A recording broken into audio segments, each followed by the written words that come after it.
오늘 본문은 무덤을 찾아가는 여인들의 이야기로부터 시작이 됩니다.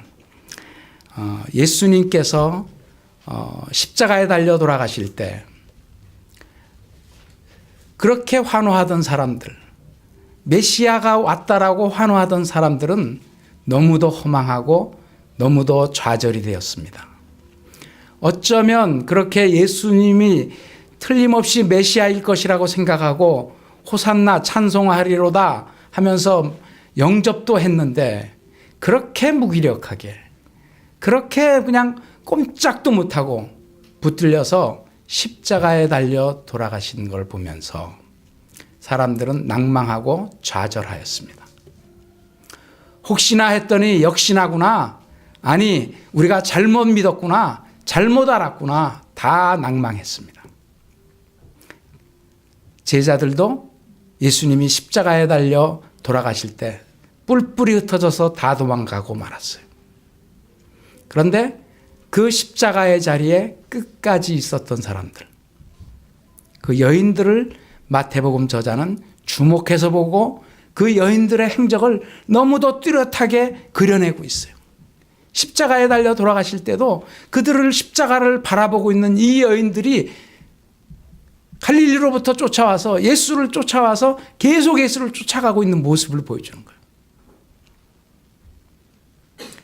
십자가는 죽음의 형틀입니다.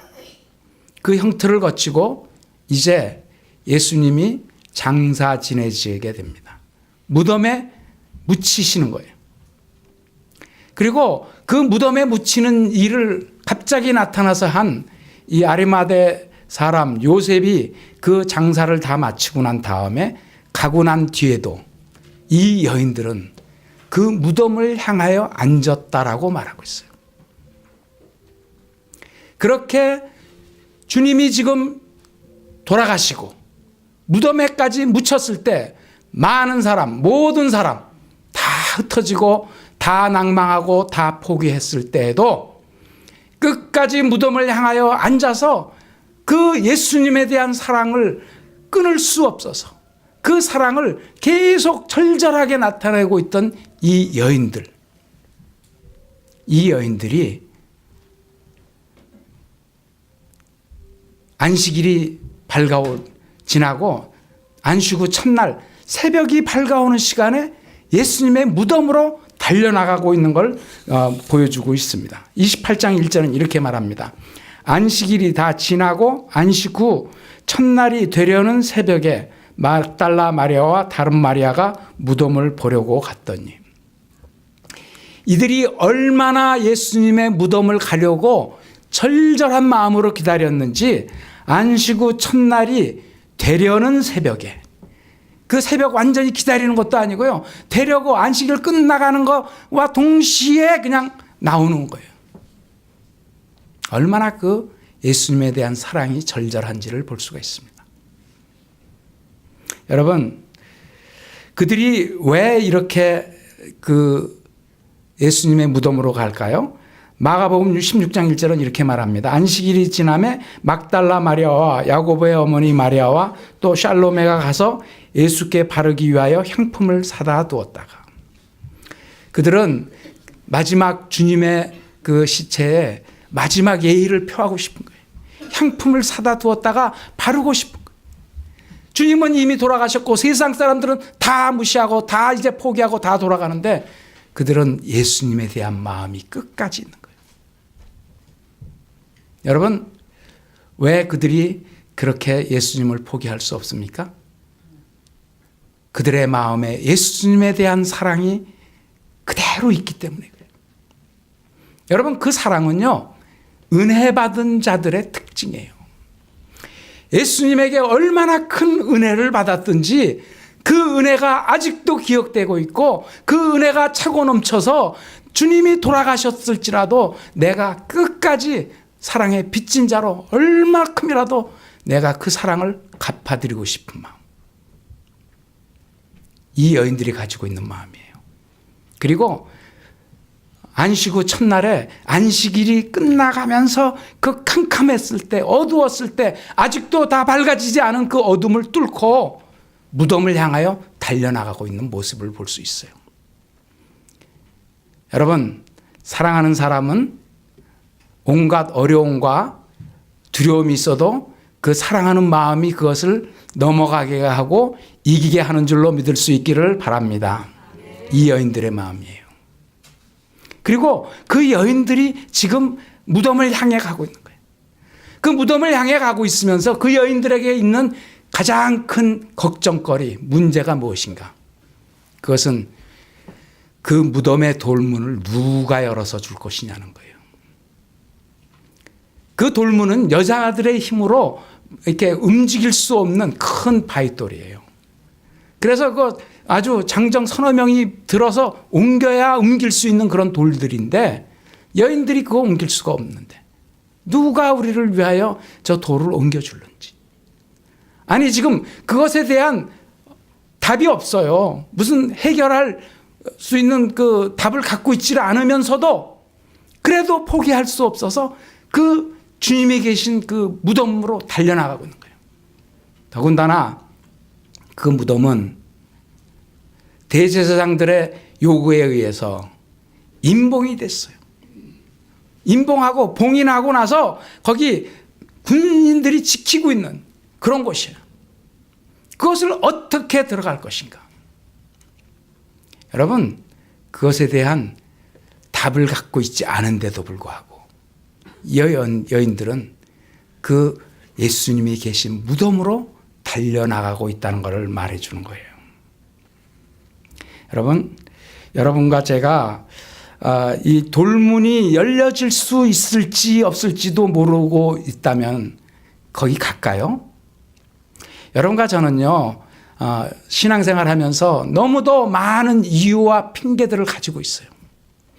나는 주님 사랑합니다라고 고백은 하고 있지만 그렇지 않을 수 있는 수많은 이유들이 있을 때 그 이유에 안주하고 거기에 넘어집니다. 사랑하는 성도 여러분들, 문제가 있는데 그 문제가 해결도 되지 않고 해결될지도 모르는데도 불구하고 그 현장으로 달려나가고 있는 이 여인들의 그 믿음의 모습을 우리가 잘 눈여겨볼 수 있었으면 좋겠습니다. 여러분, 무덤에 이른 이 여인들이 그 무덤에 이렇게 이르렀는데요, 깜짝 놀랄 만한 일이 일어나는 거예요. 그들이 그렇게 걱정했던 것, 돌문이 이미 열려진 걸 보는 거예요. 그리고 거기에 놀라운 일이 일어난 걸 보게 되는 거예요. 28장 2절부터 4절까지가 이렇게 말합니다. 큰 지진이 나며 주의 천사가 하늘로부터 내려와 돌을 굴려내고 그 위에 앉았는데 그 형상이 번개 같고 그 옷은 눈같이 희건을 지키던 자들이 그를 무서워하여 떨며 죽은 사람같이 되었더라. 문제 때문에 그 문제를 해결할 수 없을 것 때문에 낭망하고 좌절하고 주저앉은 것이 아니고 사랑의 힘으로 그 문제를 어떻게든지 어떤 문제든지 어떻게든지 해결해보는 무슨 일이 있지 않을까 하고 끝까지 달려가서 현장으로 달려갔을 때 그 현장에 놀라운 일을 보게 되는 거예요. 거기 천사가 내려와서 그 돌문을 열고 그 돌문 위에 앉아있다. 그리고 그것을 지키던 병사들이 지금 죽은 사람처럼 되었다는 거예요. 그걸 지키던 사람들은요, 군인들입니다. 로마 총독의 권위를 가졌고 유대교 지도자들 대제사장의 권위를 가지고 거기 임봉을 했고 그 다음에 그 무력을 가지고 그들이요 정말 전쟁터를 다니던 사람, 싸우기 위해서 전쟁하기 위해서 사람을 죽이고 살리는 이런 일들을 훈련하던 사람들 아니에요? 그런데 그들이 지금 무서워서 죽은 사람처럼 되었다라고 말하는 거예요. 사람이 만들어 놓은 모든 방법, 수단, 하나님 앞에서, 하나님의 뜻 앞에서는 물거품처럼, 무용지물처럼 아무 힘도 없이 죽은 사람처럼 되어지는 것을 보여주고 있는 것입니다. 여기 무덤을 가로막은 돌문이 열렸다는 것은요, 많은 걸 의미하고 있는 거예요. 무덤과 살아있는 사람들과의 사이에 딱 가로막고 있는 것이 이 돌문입니다. 즉 삶과 죽음과를 가로막고 있는 것이 돌문이에요. 빛과 어둠을 가로막고 있는 게 돌문이에요. 이 세상의 빛이 전혀 들어가지 않고 죽음의 세상에 그대로 두어져 있는 것. 그런데 하나님께서 하나님의 천사를 동원해서 그 돌문을 열어놓으셨다는 것. 죽음의 문제로 거기서 끝난 것 같았는데 그 죽음의 문제를 넘어서는 그런 역사를 하나님께서 이루고 계시다는 걸 말하는 거예요. 암흑의 속에 있을 수밖에 없는데 그 암흑의 문이 열려지고 그 속에 빛이 들어갔다는 걸 말하는 거예요. 사랑하는 성도 여러분들, 우리의 부활신앙이라는 것은 이것처럼 무덤 문이 열려지는 것을 경험하는 신앙이라는 걸 알 수 있기를 바랍니다. 예수의 부활 사건은요, 우리의 삶을 위협하는 죽음의 세력이 닫아둔 그 무덤의 문이 열려지는 걸 경험하는 거예요. 하나님이 그 문을 열어 제껴버리신 거예요.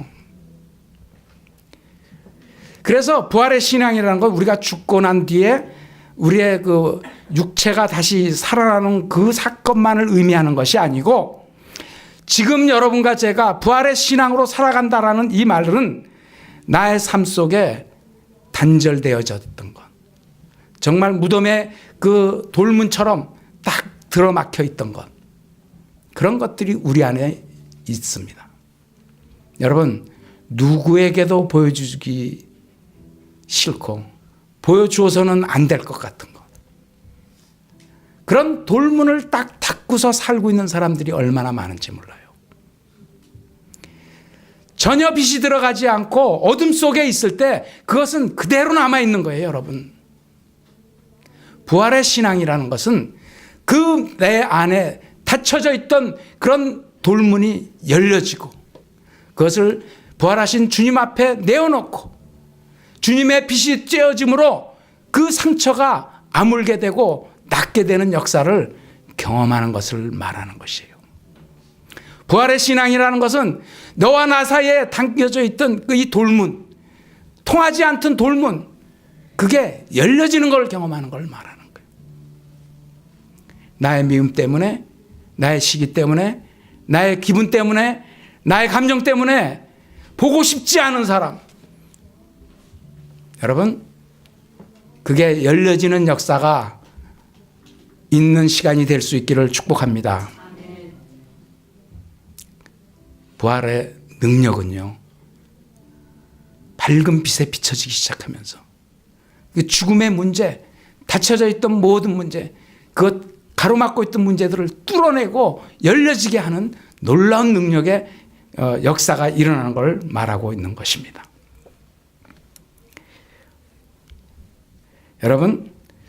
여러분과 제가 이와 같이 돌문이 열려지는 것을 매일매일 경험하는 그런 신앙의 모습을 우리는 부활의 신앙이라고 말하고 있고, 그 부활의 신앙을 가진 사람들은 끝까지 주님을 의지하고 살아계신 주님께 자신을 모든 것을 감추어졌던 모든 것을 내어드리는 용기 있는 자가 되어야 한다는 것입니다.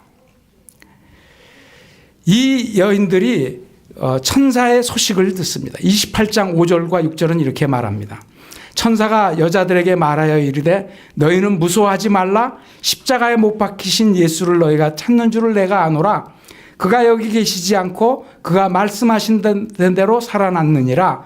와서 그가 누웠던 것을 보라. 무서워하는 여인들에게 천사는 무서워하지 말라고 얘기합니다. 그리고 말씀하신 대로 살아나셨다고 말하고 있는 거예요. 이 말씀은 무슨 말씀입니까? 예수님의 부활은 그냥 어쩌다가 해프한 일이 아니라는 걸 말하는 거예요. 예수님의 부활은 하나님의 약속의 말씀에 성경에 기록되어진 대로 예언자들이 예언한 대로 말씀이 약속한 대로 되어진 사건이라는 걸 말하는 거예요. 그리고 예수님도 그것을 자신이 살아있을 때 여러 번 그 말을 하는 거예요. 내가 십자가에 달려 고난당하고 죽은 뒤에 3일 후에 부활할 것이라고 말씀하고 있습니다. 여러분, 하나님의 말씀은 반드시 그 말씀대로 이루어지는 것을 믿는 믿음이 여러분과 저의 믿음이 되시기를 바랍니다. 부활은요, 하나님이 약속하신 그 약속대로 이루어진 거예요. 부활은 예수님께서 말씀하신 대로 그대로 그 약속의 말씀대로 이루어진 것이라는 거예요.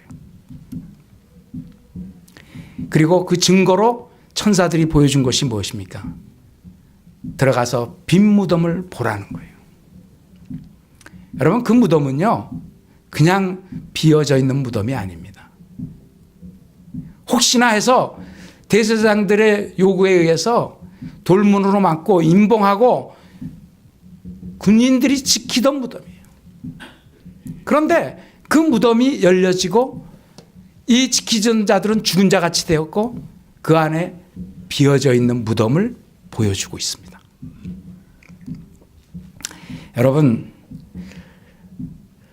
예수님께서 다시 살아나셨기 때문에 그 무덤이 빈 무덤이 된 줄로 믿을 수 있기를 바랍니다. 부활의 신앙이라는 것은 그 무덤이 비어 있다는 것을 확인하는 거예요. 그러면 예수님은 어디 계십니까?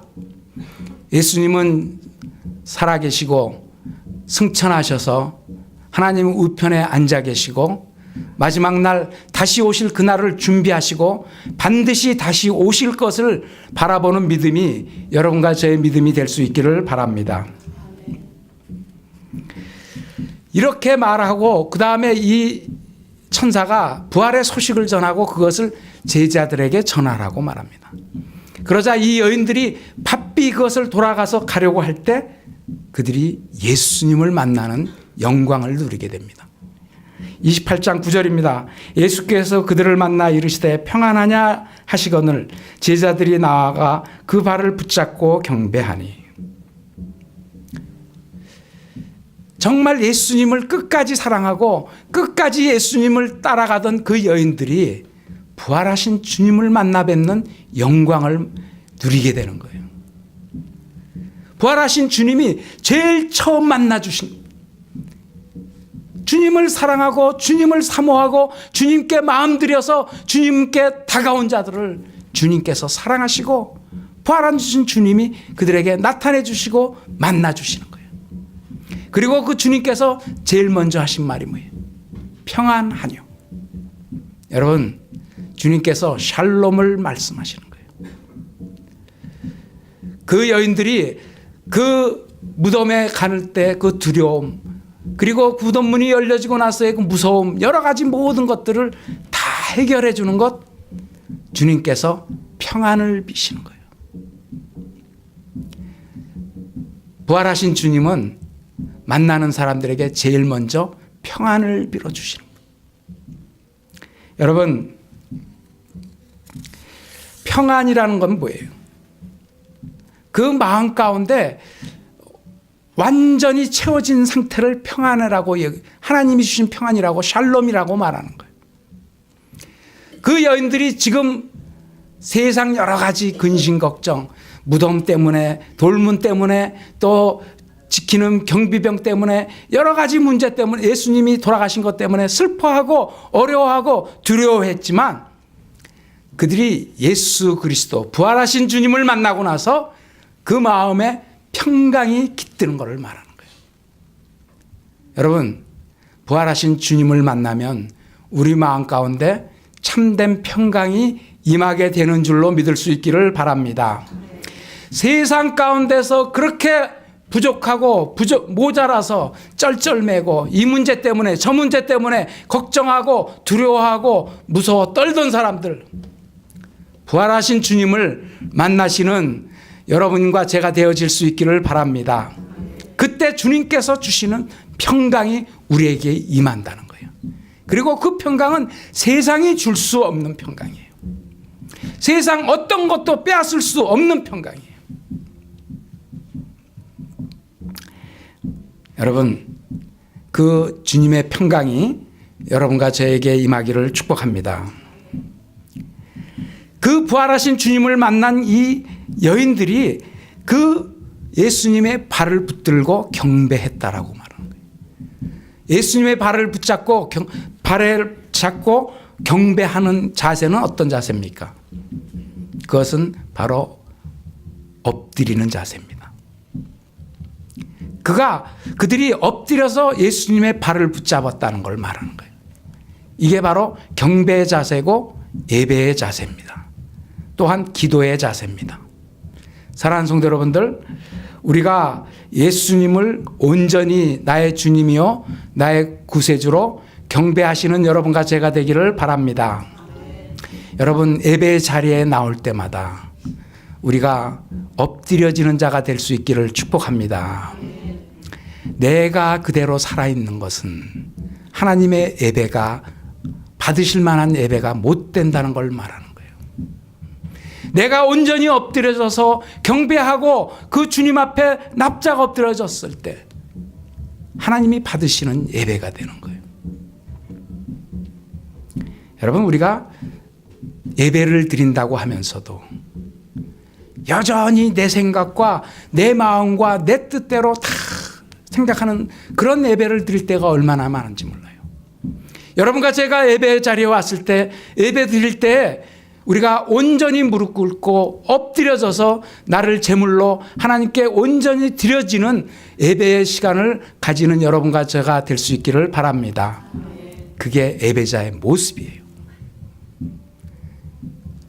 그런데 많은 사람들은 내가 예배 드린다고 경배한다고 말하고 있지만 사실은 내가 주인이에요. 내 인생 내가 주인이고 내가 결정하고 내가 책임지고 내가 다 하는 것처럼 사는 게 많은 사람들의 모습이라는 거예요. 여러분, 진짜 주인은 누군 줄 아십니까? 부활하신 주님이 만유의 주가 되셨고 만유를 다스리고 만유의 주인이 되셨고 여러분과의 주인 되신 것을 진실되게 고백할 수 있는 여러분과 제가 되기를 바랍니다. 그래서 내가 주인 되지 마시고 내 주인의 자리를 부활하신 주님께 내어드릴 수 있는 여러분과 제가 될 수 있기를 축복합니다. 부활하신 주님이 주인 되실 때 우리 마음 가운데 참된 평강이 깃들 것이기 때문에 그렇습니다. 이와 같은 부활의 주님께서 그 부활을 경험한 사람들은 그 소식을 알리는 사람이 되라고 말하고 있는 거예요. 28장 7절은 이렇게 말합니다. 또 빨리 가서 그의 제자들에게 이르되 그가 죽은 자 가운데서 살아나셨고 너희보다 먼저 갈릴리로 가시나니 거기서 너희가 배우리라 하라. 보라, 내가 너희에게 일렀느니라 하거늘. 이게 천사들이 하는 말이에요. 빨리 가서 전하라는 거예요. 빨리 전하라는 이 말은 이 말을 절박한 마음을 가지고 지체하지 말고 뛰어가서 전하라는 거예요. 그래서 이 말을 듣고요, 여인들이 뛰어서 가는 거예요. 뛰어서 가는 거예요. 여러분, 복음은 생명의 말씀이기 때문에 그 생명의 말씀을 들은 자들은 그 복음이 나에게만 그쳐 있어서는 안 된다는 것을 반드시 기억하시는 여러분과 제가 되어야 할 줄로 믿습니다. 전해야 돼요. 전해야 돼요. 전해져야 합니다. 생명의 말씀이 전해져서 그 생명이 나를 통해서 다른 사람에게 전해질 때 그 복음이 온전해지는 거예요. 사랑하는 성도 여러분들, 이 부활의 소식을, 예수 그리스도를 만난 소식을 반드시 전할 수 있는 여러분과 제가 되기를 바랍니다. 때를 얻든지 못 얻든지 복음 전하기 위해서 힘쓰시는 주능교회 성도들이 될 수 있기를 바랍니다. 예수님도 똑같은 명령을 하십니다. 28장 10절이에요. 이에 예수께서 이르시되 무서워하지 말라. 가서 내 형제들에게 갈릴리로 가라 하라. 거기서 나를 보리라 하시니라. 여러분, 그런데 여기 천사들도 예수님도 갈릴리로 가라고 말씀하고 있는 걸 알 수 있어요. 부활하신 주님이 왜 갈릴리로 가라고 하시는 걸까요? 아니, 지금 사실은 부활하신 주님이 자신들을 죽인 자들, 자신들을 거짓으로 무덤에 죽이고 나서 무덤에 가둔 것으로 이겼다고 생각하는 그들에게 가려면 예루살렘으로 들어가셔야 될 거 아니에요. 예루살렘으로 오라고 말해야 될 거 아니에요. 예루살렘 성전으로 와라고 말해야 될 거 아니에요. 그래서 그 이제까지 했던 것이 모두 다 뒤집어지고 잘못됐다는 걸 말해줘야 되지 않아요? 여러분, 그런데 부활하신 주님은 그렇게 자신을 대적한 사람들을 원수 갚는 것, 그들에게 나가서 이 자신의 그 힘을 보여주는 그런 것에 관심이 있지가 않다는 걸 아셔야 돼요. 그들이 그렇게 자랑하던 그 힘이 결코 이길 수 없다는 것을 주님께서 보여주셨지만 예수님은 그것을 힘 자랑하듯이 그들을 보복하고 그들에게 다시 가서 말하고 하는 그런 것들이 아니고, 예수님은 지금 초점을 맞추고 있는 사람들이 있는데 그게 주님이 사랑하는 사람들, 제자들, 주님을 따르다가 낭망한 사람들, 그들은 실패했다고 생각하는 거예요. 예수님 따르는데 예수님께서 십자가에 달려 돌아가시고 이제 장사 지내돼 버리시고 자기들은 어떻게 죽을 줄 몰라서 다 도망가서 뿔뿔이 흩어져 버린 이런 삶, 완전히 실패해버린 것 같은 그 삶. 그런데 그와 같이 실패해버리고 세상 사람 같으면 배신자라고 손가락질하고 버려버리려도 아무 말도 할 수 없는 그런 사람들, 그런 사람들을 주님께서 부르세요. 갈릴리로 오라고 부르세요. 여러분, 갈릴리는요, 예루살렘에서 볼 때는, 예루살렘에 사는 사람들이 볼 때는요, 거기는요 이방과도 같은 것이었어요. 실제로 그 갈릴리는 수백 년 동안 이방에게 침입을 당하고 점령을 당해서 거기에 유대인도 살고 이방인도 살고 막 섞여 살기 때문에 성경에서는 갈릴리를 이방의 갈릴리라고 불리우는 거예요. 그리고 예수님이 사시던 동네 나사렛, 거기서 무슨 선한 것이 나겠느냐고 말씀하는 거예요. 절대 거기서는 선지자가 나올 수 없다라고 말하는 거예요. 무시받고 천대받던 그 지역, 그 갈릴리로 오라고 하시는 건 뭐예요? 그런데 거기에서 예수님은 사역을 시작하셨어요. 거기서 자신의 제자들을 불렀어요. 그들에게 하나님의 일을 맡겨주는 사명을 맡긴 자리예요. 바로 첫사랑의 자리라는 것을 말씀하고 있습니다. 여러분과 제가 부활의 주님을 만나려면, 놓치고 있다면 반드시 첫사랑을 회복하시는 여러분과 제가 되어야 할 줄로 믿습니다. 여러분, 어디서 예수님 만나셨어요? 여러분, 예수님 만났을 때 예수님께 내 뜨거운 마음 드렸던 그곳이 어디예요? 우리 주님은 그곳으로 오라고 말씀하는 거예요. 거기서 주님은 만나주시고 다시 회복시키시고 다시 사명 주시고 다시 힘 주셔서 하나님의 일을 감당하게 하시는 거예요. 사랑하는 성도 여러분, 하나님은 반전의 명수라는 것을 기억할 수 있기를 바랍니다. 모든 사람이 이제는 다 망했구나, 예수는 이제 끝났구나, 십자가에 달려 죽었을 뿐만 아니라 장사되었고 이제는 모든 사람이 다 자신들이 이겼다고 생각할 때, 대제사장과 장로들과 바리새인들이 자기들만이 알 수 있는 음흉한 미소를 지을 때, 죄 없은 예수를 죄 만들어서 흉계를 꾸며서라도 죽이고 무덤에 넣고 문 닫아버리면 끝날 것으로 알았던 그것, 그리고 그렇게 함으로써 사탄이 자기가 이긴 줄 알고 승리의 계가를 부리려고 하는 그때, 하나님께서는 그 무덤문을 여시고 예수 그리스도를 부활하시게 하고 모든 것을 다 뒤집어 놓으시는 역전의 명수이신 것을 알 수 있기를 바랍니다. 죄 없으신 예수님께서 자신이 온전히 온 세상의 죄를 지고 대신 하나님께 완벽한 제사를, 온전한 제사를 드림으로 이후로는 이것을 믿는 자들은 모두 다 하나님 앞에 담대하게 하나님의 임재 앞에까지도 들어갈 수 있는 하나님의 자녀되고 구원받는 역사가 일어난 줄로 믿습니다. 사랑하는 성도 여러분들, 여러분과 저는 부활의 신앙을 가지는 성도님 될 수 있기를 바랍니다. 많은 사람들이요, 부활을 믿는다고 하면서도 깨림칙해하는 것들이 많아요. 성경도 그렇게 기록해 놓고 있어요. 여러분, 그런데 부활의 신앙에 대한 것은 성경이 지금 분명하고 확실하게 증언하고 있는 거예요. 그리고 성경이 적혀졌을 당시에 이미 그 부활을 경험하고 그때 예수님이 살아계신 것을 보고 아직도 그 사람들이 살아있을 때 성경이 기록되어졌다라고 말하고 있는 거예요. 증인들이 있는 사건이라는, 역사적인 사건이라는 것을 알 수 있기를 바랍니다.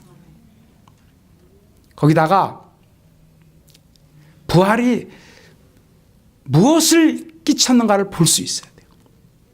사실 제자들은 자신의 생명이 들어와서 다 무서워서 숨어서 꽁꽁 숨어서 도망가던 사람들 아니에요? 그런데 그들은 부활하신 예수님을 만나고 나서, 그들이 성령 받고 나서 그들이요 자신의 생명을 조금도 아끼지 않고 내어주는 사람이 되었어요. 무엇이 그것을 변화시킬 수 있어요? 무엇이 그것을 증명할 수 있어요? 무엇이 그것을 말할 수 있어요? 제자들이 한 명도 자신의 목숨을 아끼지 아니하고요, 주님을 위해서 기꺼이 내어드리는 생명. 여러분, 부활하신 예수를 만났기 때문인 줄로 알 수 있기를 바랍니다. 그리고 그 증거가 무엇이냐? 그 제자들이 자신의 생명을 내걸고 순교를 하면서까지 부활하신 예수님을 증거했기 때문에 그 증거로 지금 세워진 것이 교회인 줄로 믿을 수 있기를 바랍니다. 교회가 이 자리에 서 있다는 것이 부활하신 예수님을 증거하고 있는 것을 알 수 있기를 바랍니다. 특별히 우리가 부인할 수 없는 것, 그리고 부활하신 주님이 승천하시면서 성령님을, 약속하신 성령님을 우리에게 보내주셨다는 거예요. 여러분과 제 안에 있는 성령님이 부활하신 예수님을 증거하고 계시고 어떤 다른 것들도 움직일 수 없는 확실한 증거가 되어지는 것을 알 수 있기를 바랍니다. 사랑하는 성도 여러분들, 부활의 신앙으로 살아가시는 여러분과 제가 되기를 축복합니다.